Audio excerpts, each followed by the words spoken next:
हमारी क्या बेटे अभाज्य संख्या ही है। इसे देख लो ग्रह विज्ञान वाले भी नजर करके 2 3 5 7 11 13 17 19 अब क्या होगी 23। आप कहोगे है ना ये केवल अपने आप से कटती है और दूसरी संख्या से नहीं कटती। एक तो सबका गुणनखंड है कॉमन, एक तो कोई बात ही नहीं छोड़ दो उसकी, लेकिन ये केवल 2 है जो 2 से कटेगी, 3 है 3 से कटेगी, 5 है 5 से कटेगी, है ना। तो इन्हें हम क्या बोलते हैं बेटे अभाज्य संख्या। और हमने क्या कहा भैया आपको ऊपर की अभाज्य गुणनखंड, ये हमने कक्षा 8 में सीख करनी थी बातें सारी, लेकिन नहीं सीखी, हमारी कमजोरी थी ये हमारी भी कमजोरी है, आपकी भी कमजोरी है। इसी तो बेस क्या है, बेसिक इसी चीज की तो है।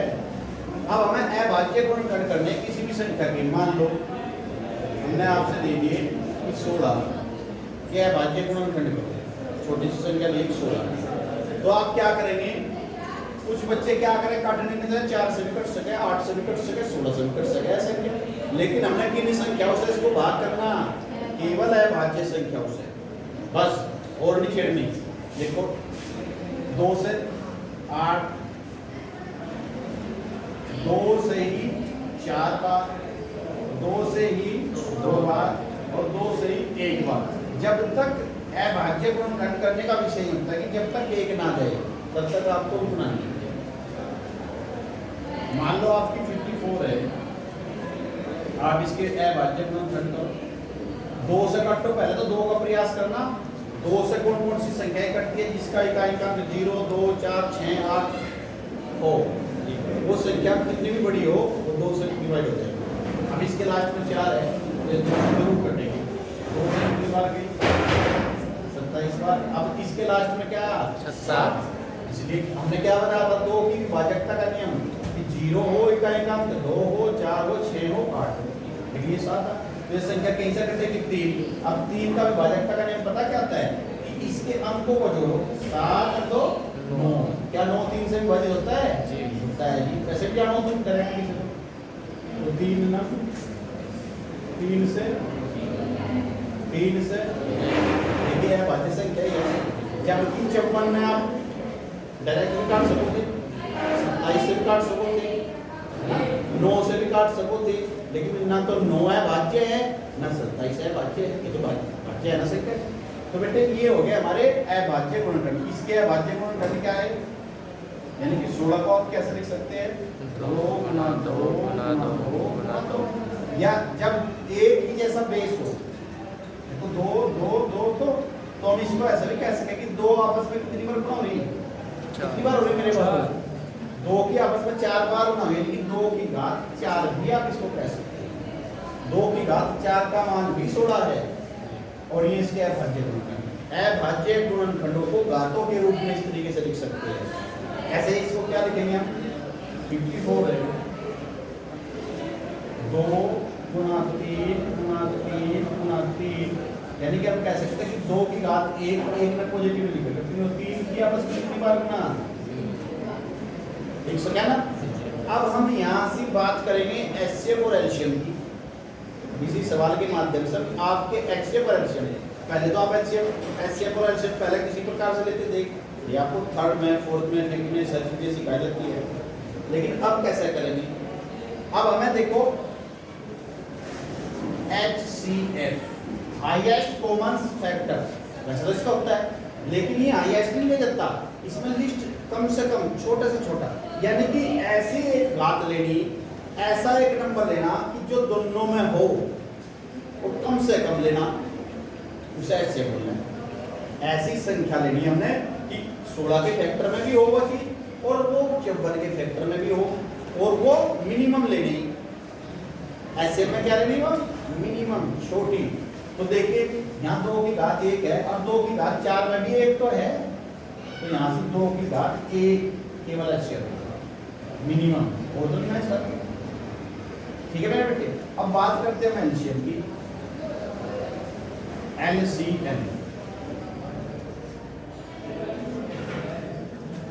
इसमें क्या होगा, सबसे छोटा मल्टीपल लेना हमने, लोएस्ट कॉमन मल्टीपल्स जो लेना है वो सबसे छोटा, लेकिन इसमें क्या देखना हम अधिकतम लेनी घात। जैसे देखो यहाँ से इसका एलसीएम ले रहे हैं, इनका डायरेक्ट, यानी कि हम 16 और 54 का ही एलसीएम ले रहा है हमें, एचसीएफ तो 2 आया लेकिन इनका एलसीएम क्या होगा?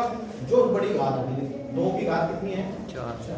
तो ये बड़े वाली घात लिए और एक जो बच गया, और क्या बच गया? 3 की घात 3। तो ये इसका एलसीएम। तो इस प्रकार से आपको एचसीएफ और एलसीएम के इक्वेशन समझ में आई? या कुछ और उदाहरण देकर समझा है भाई? कुछ और उदाहरण देकर समझा मैं? जैसा 26 और 169 ले लो आप। जैसा आपका ये क्वेश्चन है, ऐसा कि ऐसा है, पहला क्वेश्चन है एनसीईआरटी बुक में, क्या कहा बेटे? HCF और ब्रैकेट में दे दिया 26 और 169 और बराबर में क्या दिया उन्होंने? कि 13 है। अब मैं यहाँ से 2-3 डाउट क्लियर करूंगा आपके। HCF यानी क्यों HCF दिया? किसका दिया है HCF? एक संख्या या है, एक संख्या या। ये जो ब्रैकेट में है ये संख्याएं है, क्या है? संख्या। इन संख्याओं का आपको HCF मिला है।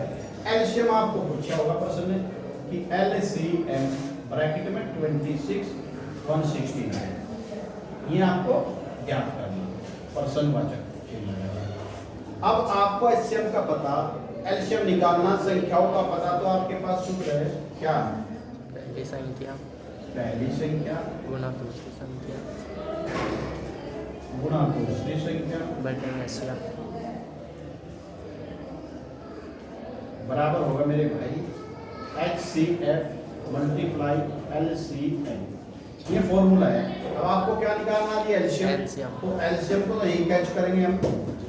एलसीएम ऑफ 26 एंड 169 क्या होगा इसके? एक बार पहली संख्या गुणा दूसरी संख्या गुणा